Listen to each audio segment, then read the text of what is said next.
ఈరోజు వచ్చేసి నేను క్యారెట్ తోటి పాయసం చేశాను.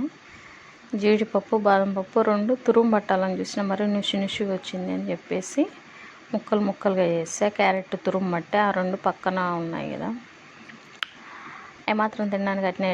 ఫస్ట్ నెయ్యి వేసాను,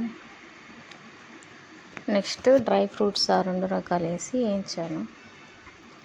కానీ కొంచెం ఎక్కువసేపు ఉండడం వల్ల అది మాడిపోయింది. మీరు మాత్రం కొంచెం ముందుగానే తీయండి.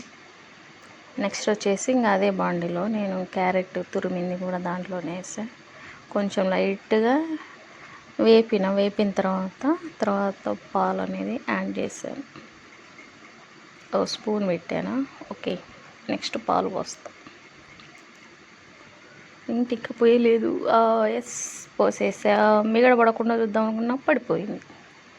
మొత్తం పాలన్నీ పోసేసా. అక్కడ నల్లగా ఉండేవన్నీ ఏం పురుగులు కాదు, ఆల్రెడీ జీడిపప్పు బాదం పప్పు వేయించిన కదా, అవి అట్లే ఉన్నాయి. మాడి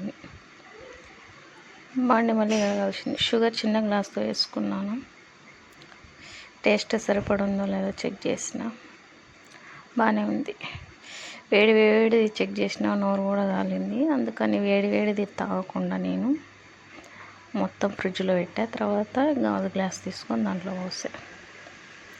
ఆ జీడిపప్పు మొత్తం గార్నిష్ లాగా వేసాను మొత్తం. నాకైతే చాలా బాగా టేస్టీగా ఉంది.